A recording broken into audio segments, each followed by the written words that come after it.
નમસ્કાર દર્શક મિત્રો, આપ જોઈ રહ્યા છો CG24 ઇન્ડિયા ન્યૂઝ। તો જોઈએ આજના મહત્વના સમાચાર દાહોદથી। દાહોદ જિલ્લાના દેવગઢ બારિયા તાલુકાના 71 કરોડના મહાકૌભાંડમાં મંત્રી પુત્રો કિરણ ખાબડ અને બળવંત ખાબડ પોલીસ કસ્ટડીમાં, તો પિતા બચુભાઈ ખાબડ પીએમ મોદીના કાર્યક્રમમાં હાજર ન રહેતા લોકમુખે અનેક ચર્ચાઓ। મનરેગા કૌભાંડમાં મંત્રીના પુત્રોએ મંત્રી બચુભાઈ ખાબડને લગાવ્યું છે મોટું કલંક। દાહોદ ખાતે પીએમ નરેન્દ્રભાઈ મોદીના કાર્યક્રમમાં મંત્રી બચુભાઈ ખાબડને સ્થાન ન મળતા અનેક સવાલો ઊભા થયા છે। 71 કરોડના કૌભાંડમાં મંત્રી બચુભાઈ ખાબડના પુત્ર બળવંત ખાબડ અને કિરણ ખાબડને લોકઅપમાં પૂરી દેવામાં આવ્યા છે। દાહોદ ખાતે નરેન્દ્રભાઈ મોદીના કાર્યક્રમમાં મંત્રી બચુભાઈ ખાબડ હાજર રહેશે કે કેમ તેવી ચર્ચાઓ થતી હતી।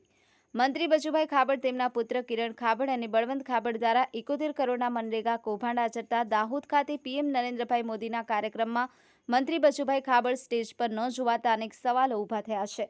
છેલ્લા કેટલાક સમયથી દાહોદ નરેન્દ્ર મોદીના કાર્યક્રમમાં મંત્રી બચુભાઈ ખાબડ હાજર રહેશે કે કેમ તેવી ચર્ચાઓ થતી હતી। આજરોજ પીએમ મોદીના કાર્યક્રમના સ્ટેજ પર મંત્રી બચુભાઈ ખાબડની ખુરશી ન દેખાતા અને મંત્રી બચુભાઈ ખાબડ હાજર ન રહેતા અનેક સવાલો ઊભા થયા છે અને ચર્ચામાં ઉતર્યા છે। મંત્રી બચુભાઈ ખાબડ શું તેમના પુત્રોના 71 કરોડના કૌભાંડોને લઈ શું મંત્રી પદેથી આપી દેશે રાજીનામું?